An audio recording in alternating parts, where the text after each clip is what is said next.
Finally, the Orioles have another off day. So that means we're opening up the mailbag. Coming up on this episode of the Locked On Orioles podcast.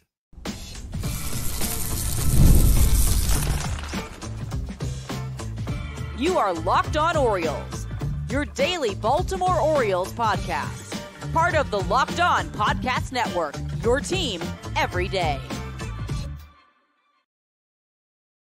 Fans, today is Tuesday, July 2nd, 2024, and welcome back into the Locked On Orioles podcast, part of the Locked On Podcast Network, your team every day. As always, I'm your host, Connor Newcomb, and coming up on today's episode, with the Orioles not playing on Monday night, we are opening up the mailbag. 9 questions, all coming from you, the listeners, to get to today. We will talk a little bit about some trade deadline stuff. We'll talk about Anthony Santander becoming a free agent after the season. We'll talk about the potential call-ups of guys like Coby Mayo, Chase McDermott, and Jackson Holliday, and much, much more. But that's all coming up on this episode of the Locked On Orioles podcast, which is brought to you by FanDuel. Make every moment more. As the playoffs wind down, the sports stop sporting like we want them to. But this summer, FanDuel is hooking up all customers with a boost or a bonus daily. That's right, there's something for everyone, every day, all summer long. Just visit FanDuel.com/lockedon to get started. So it's a mailbag episode. Haven't done one in a while. Kind of happy to take your questions. If you did send in a question for the mailbag, thank you so much. We will do some future mailbags. The O's have some more off days coming up over the next month or two, which means we have a little more time to do the mailbag episodes. Remember, you can email me, lockedOnOrioles@gmail.com, to send in those questions. And of course, you can put them in the YouTube comments right here, and make sure to like, comment, and subscribe to the Locked On Orioles YouTube page. 9 questions to get to. I do want to say off the top, as expected, I got a large amount of questions for this mailbag that had to do with what would it cost to trade for this player? Should the Orioles trade for this guy? Could they get this guy from this team? I appreciate all of those questions. They are great questions. I will let you know that I won't be addressing many of those on this pod because there is going to be a much fuller group of episodes specifically previewing the trade deadlines, guys the Orioles could target, what it could cost, all of that coming up basically over the next month in different episodes, including actually starting on tomorrow's pod. So if you asked a question like that about a specific player or going after a specific guy, what it would cost, that'll be answered on future episodes. We'll do specific trade deadline stuff leading up to the July 30th deadline. But there's still going to be some questions I answered today that have a little bit to do with the trades. They're a little bit broader, though, that are good to answer now. So let's start with it. This is a fairly popular question that I at least wanted to get to here. Mike on YouTube, Scott, Wesley via Twitter, and others asked a similar version of this question. Basically, who are 3 prospects that the Orioles should absolutely not trade at this year's deadline? And who are 3 prospects that you think are most likely to be traded? Let's start with guys they absolutely should not trade. And he asked for 3 names, so I will give 3 names. Jackson Holliday is number 1. Yeah, I know the first stint in the big leagues didn't go well, but he's still 20 years old. He's still an incredible talent, and he will be for years to come. He is still at most places the number 1 ranked prospect in all of baseball. You don't give up on him. I mean, there's not an offer I can think of really at this point that gets the Orioles to trade Jackson Holliday. He's sticking around. Coby Mayo, what he's done coming back from the broken rib, just continue to be insane at the plate. I think, we'll get to it later. He's going to be in the big leagues at some point this year. The bat is just so special. Not time to trade him. And then the last guy I'll put on there, maybe not the guy you expect, I'll put Heston Kjerstad. And really, he has come up and been red hot at the plate this week since the Orioles recalled him. You're not going to trade a guy who is producing this well at the major league level for a team trying to win a division. Now, if Kjerstad were still in AAA right now and hadn't gotten that call up last Monday, maybe it's a different situation, but it's not. And so you just can't trade him. And yeah, is a guy like Samuel Basallo maybe on a list like this for me? Sure, of course. But right now I'm ranking Heston over him just because of what he's giving to the Orioles right in this moment.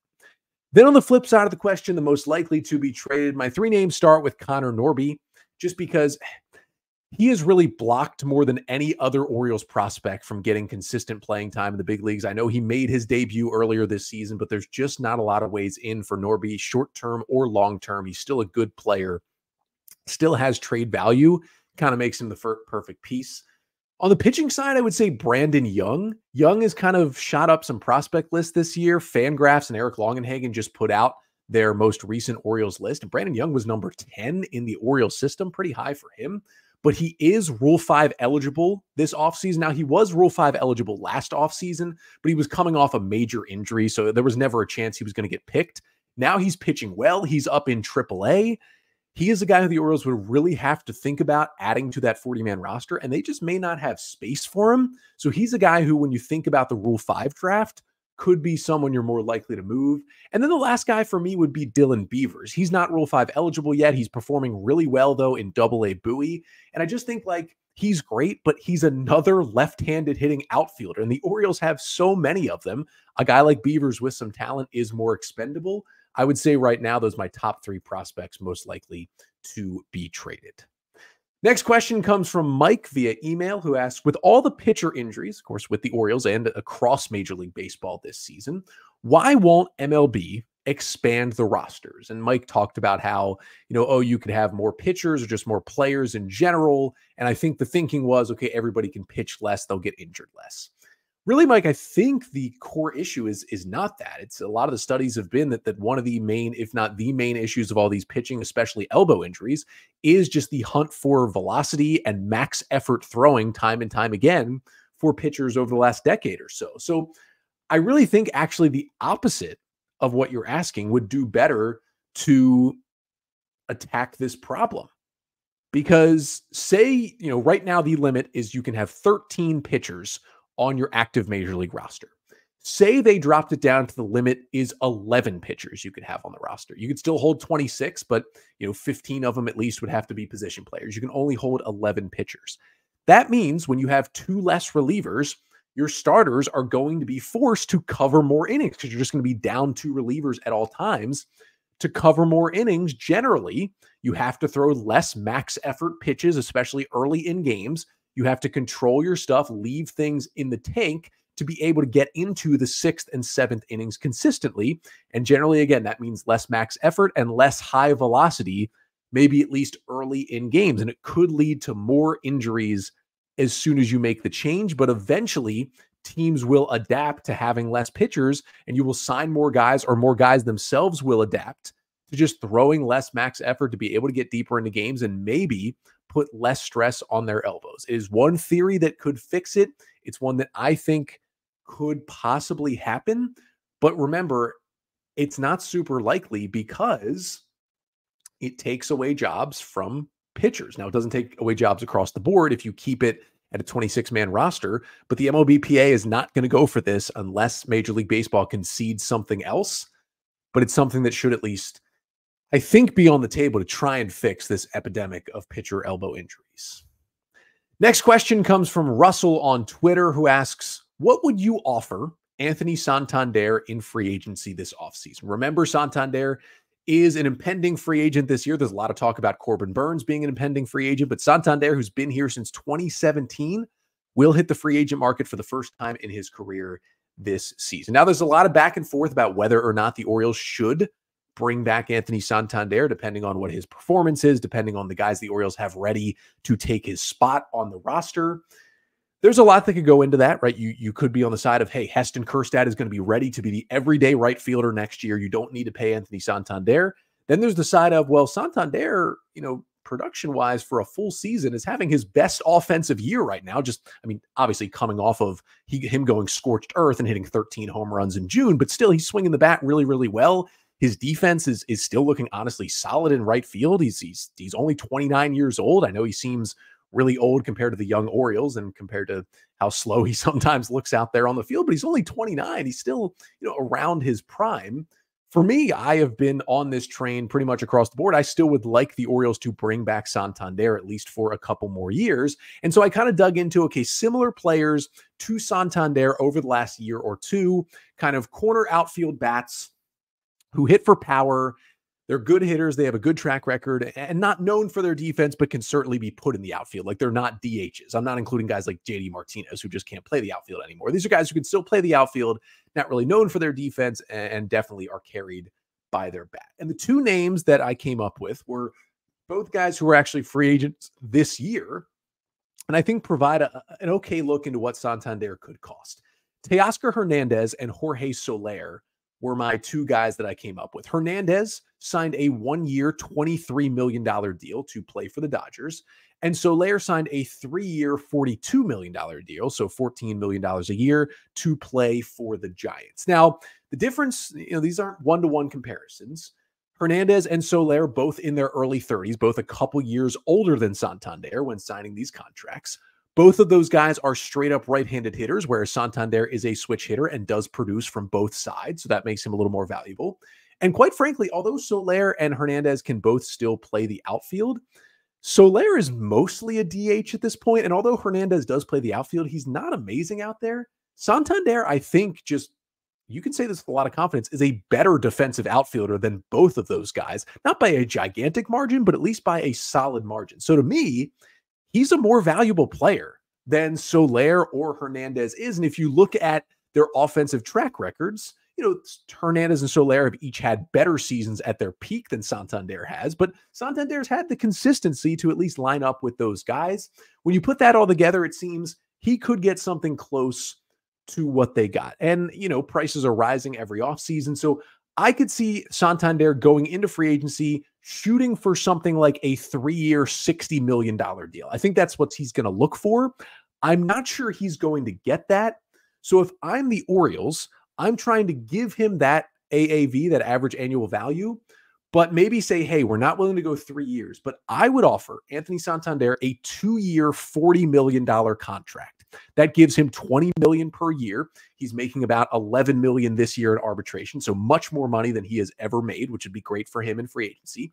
He gets to stay with the organization he's been with since 2016. He gets to stay in a spot that he knows, trusts him, and he knows the organization well.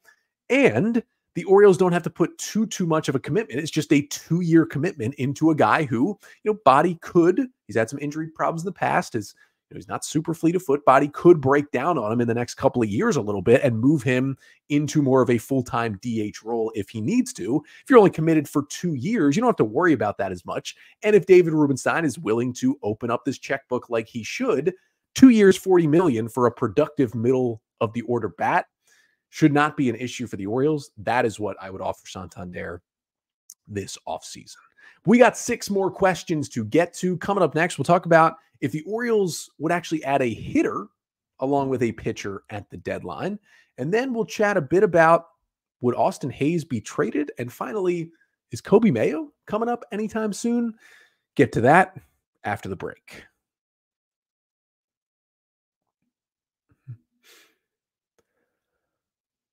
But first, this episode of the Locked On Orioles podcast is brought to you by FanDuel. Now, there is less going on in the sports world. NBA, NHL are over, but hey, you got Major League Baseball, you got Wimbledon this week, you got Copa America, you've got the Euros, you've got the WNBA, you've got the Olympics coming up soon. There's still plenty going on in the sports world. Still plenty of sports for me to turn on and still satisfy me as a sports fan. And you can still open that FanDuel app and still dream up bets anytime you're in the mood. And this summer, FanDuel is hooking up all customers with a boost or a bonus daily. That's right. There's something for everyone, every day, all summer long. So head over to FanDuel.com/lockedon and start making the most out of your summer at FanDuel, official sports betting partner of Major League Baseball.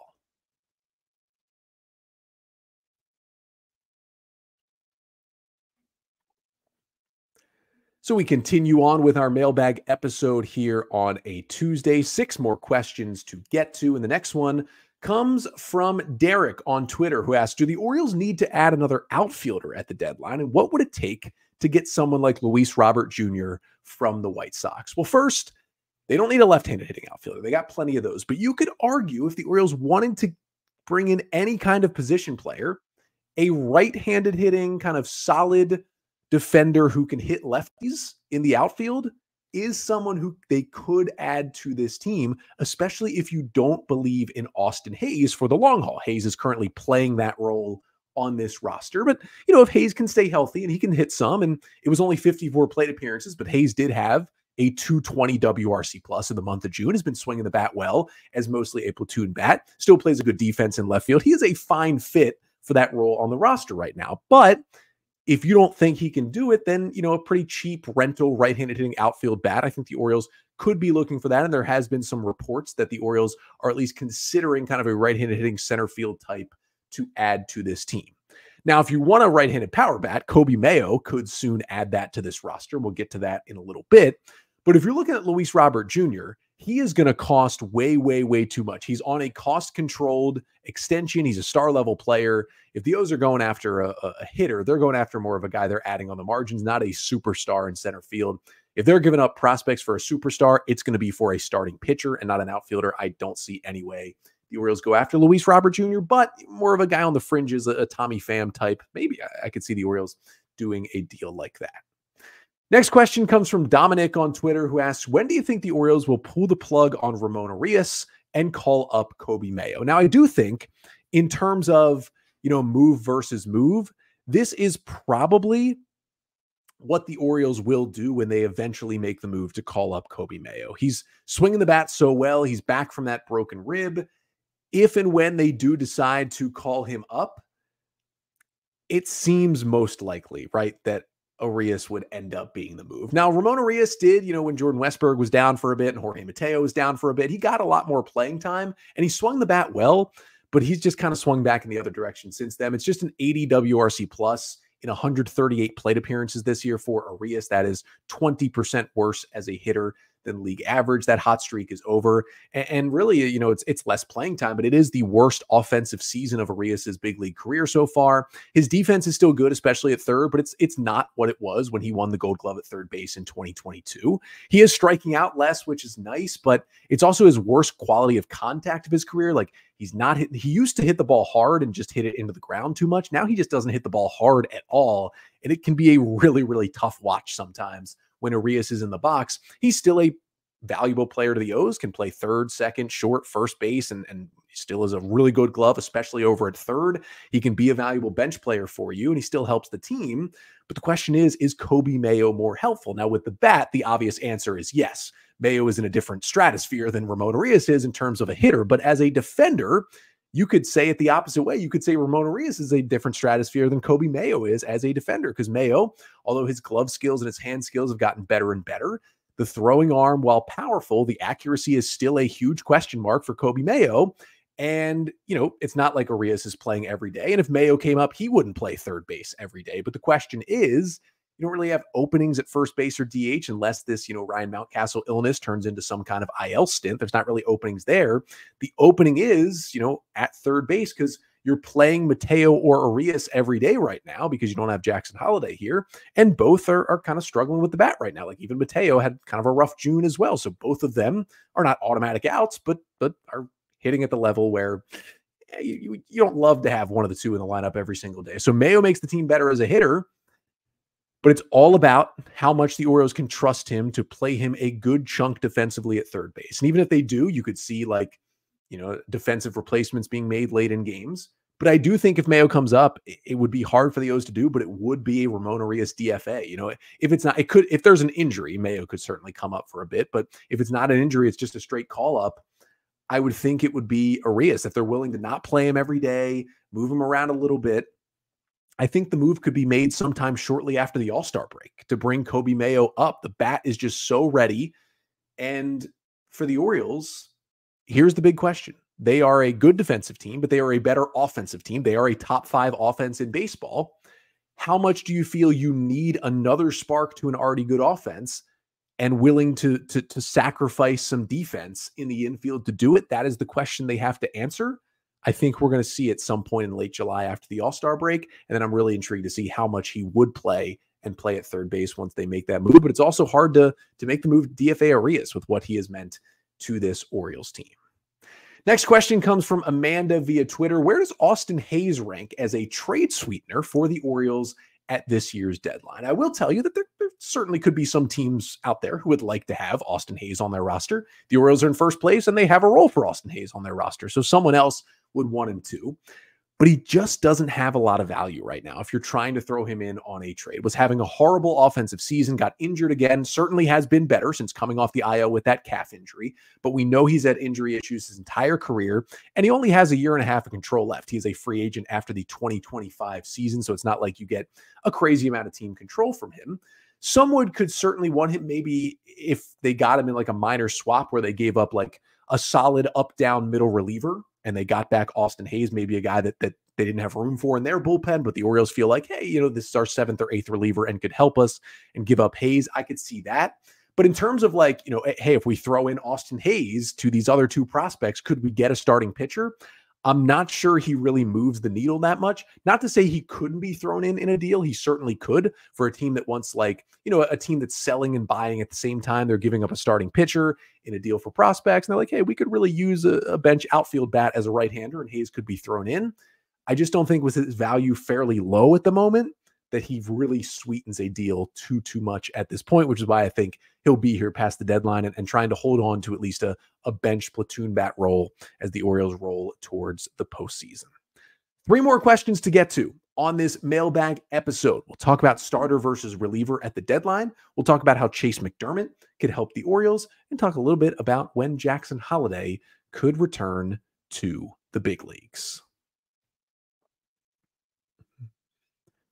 But first, this episode of the Locked On Orioles podcast is also brought to you by Prize Picks. For me, the most fun and exciting way to play daily fantasy sports. So you might ask, okay, Prize Picks, how does it work? Well, all you do is first download the Prize Picks app, and then you go in and you just pick more or less on 2 to 6 player stat projections made by Prize Picks, and you just watch the winnings roll in. That's all you have to do. You can now win up to 100 times your money on Prize Picks with as little as 4 correct picks. That's right.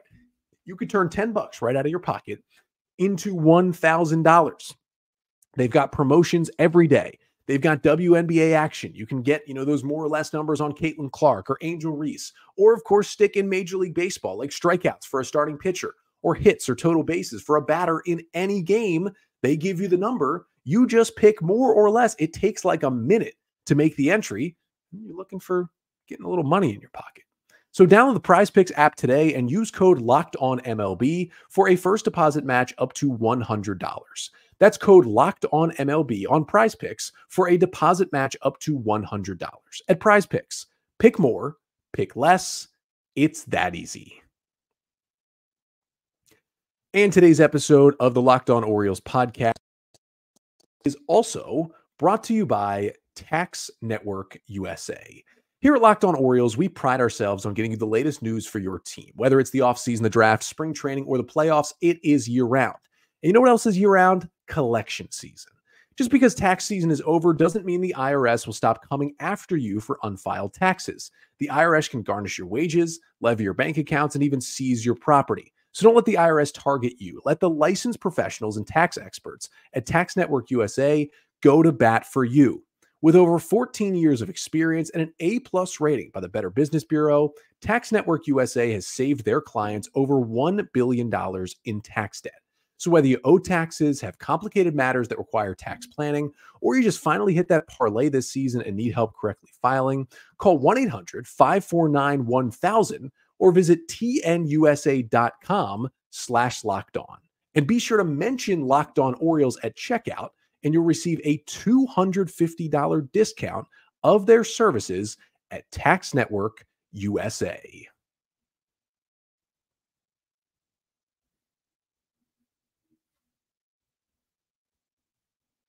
So to finish up the mailbag today, got 3 more questions to get to, and we will jump right into question number 7 of the day. Comes from Hugh via email, who asks, all things being equal, which to me I took, okay, it costs the same kind of package, or at least comparatively it does. If the Orioles could only have one, would you rather get a solid number 3 starting pitcher or a lockdown reliever for the back end of the bullpen at the trade deadline? And for me, the question is easy. It's a starter.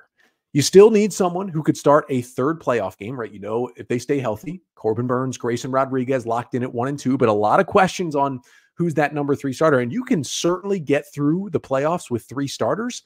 Very difficult to get through the playoffs with 2 starters. You need a 3rd guy. and the O's need to find that third guy. And if they can get a solid number 3, I'd go for it. And here's the other thing. Starters can become relievers in the postseason. It's very difficult for relievers to then become starters in the postseason. So even if you get this number 3 and he's not as good, or guys like Cade Povich or Cole Irvin or Albert Suarez or whomever, they can turn into better relievers late in the season. They can even be starters all year. And then because you only need 3 starters sometimes instead of 5 in the playoffs, your 4 and 5 guys go to the pen and sometimes pitch even better in that role. So you can always add relievers from your current roster. Much harder to add starters. I would go and get that number 3 starter. Next question comes from Noah via email. When do you think Chase McDermott will be called up, and what will his role be? Chase McDermott, right-handed pitching prospect in the O's system. Now, to me, with Cade Povich up in the big leagues, McDermott is that best pitching prospect who is left down in AAA, and he has been pitching well this season as a starter. Now, I have continued to say that McDermott, his role when he gets to the bigs this year, will be as a lockdown reliever with the great fastball, the nasty breaking balls. My thought was he'll just be the right-handed DL Hall. The Orioles would kind of call him up in maybe late August or early September, put him in the bullpen, and eventually he'll be a weapon for this team in the postseason. But with how well McDermott has pitched in AAA, and with all the starting pitching injuries and all the starting pitching needs that the Orioles have right now, I'm amending my Chase McDermott prediction. So thank you, Noah, for the question. I'm saying he's going to get called up to make some starts here for the Orioles because they're just going to need him. He's pretty much big league ready. He was absolutely dominant on Monday night in Norfolk. He goes 7 innings of 1-run ball, 3 hits, 3 walks, and 12 strikeouts for Chase McDermott. And he did it in just 95 pitches against the Durham Bulls, the Rays AAA team, on Monday night. That was probably his best start in AAA. So, hey, coming off that, why not call him up for the next start? That probably won't happen, but the O's need pitching depth. Guys are getting injured. Julio Teheran, who was kind of the veteran they brought back on a minor league deal, he opted out of his deal this weekend, so he is back as a free agent. He is no longer starting pitching depth for the Orioles in AAA, so that's one more name off the board. It just feels like they're going to have to use Chase McDermott as a starter at least a couple of times just to get through this season. I still think ultimately he'll be a reliever in the playoffs for the Orioles, but the O's have a doubleheader July 29th against the Blue Jays. I'd target that and say maybe he gets a start in one of those 2 games, kind of called up as the 27th man to get his feet wet. And then the Orioles kind of see from there, okay, do we need him to start more games? But I definitely think, in the next month or so, he's going to get a start here and just help this Orioles rotation at the very least keep their heads above water. And the 9th and final mailbag question of the day comes from Warren via YouTube, who asks the question I've seen a lot. When do you think the Orioles will bring back Jackson Holliday to the major league level? Of course, he came up in April, didn't go well, only had 2 hits, went back down, then went on the IL with elbow inflammation in Norfolk. He is back, but he has been mostly DHing because the elbow apparently still bothering him a little bit. He did DH again in the game Monday, although he did hit a home run, which was nice to see. Otherwise, I'm not sure it'll be super soon. A lot of it's tied to Coby Mayo. I still think Coby Mayo will be up here before Jackson Holliday comes back. They'll see, hey, if Arias gets DFA'd, they still will want to roster because of the speed and the defense. Jorge Mateo, I think, for the rest of this season. It's really hard to have Jackson Holliday and Coby Mayo on the roster. So it might depend on Mayo and how he does. When he gets called up, maybe someone else would have to lose a spot or get injured. If I had to guess right now, especially with them kind of slow playing him a little bit with the elbow issue of getting him back into the field and getting him, ready to go again at second base, it's unfortunate, but if I had to guess, I would say a September call-up. Like September 1st is when he returns to the big leagues. And I still think he can help the Orioles in September. I still think he could help them on the playoff roster if that's the case. But I just don't think the urgency is there. Now, maybe it will come a little bit more if he's healthy and Mateo and Arias still struggle to hit. But again, as I mentioned, I think Mayo gets the call first. It'll all depend on what he does on offense, but even more so, how well he can hold his own defensively at third base. Because if he can, well, you can play Mayo at third, Westberg at second, and you can just roll with that infield with Mateo on the bench. But if Mayo is struggling defensively at third, you can't play him every day. That is when Holliday comes right back into the conversation. And I think either way, those rosters expand. You get a spot for an extra hitter in September. Holliday would most likely be one of, if not the front runner to get that spot on the roster. But that'll do it for today's episode. Thank you so much for sending in your mailbag questions. Again, if you sent in a very trade-specific question, it'll get to it in these bigger trade deadline episodes. If you sent in another question, didn't get answered, don't worry. We'll have other mailbags going on. I mentioned it on Monday's episode, but if you didn't hear it, kind of the plan for the rest of the week, as I've talked about a couple of times, I do work a 9-to-5 job outside of this podcast. So when the Orioles go on the West Coast and they play weeknight games on the West Coast, it is really, really hard for me, just from trying to get sleep, to keep you fully updated on those games the morning after they happen. So because of that, the Orioles, as I mentioned, do start a series in Seattle tonight against the Mariners. Grayson Rodriguez taking the ball for the O's. First place Mariners, 47-39. O's took 2 of 3 from the M's in Baltimore early this year.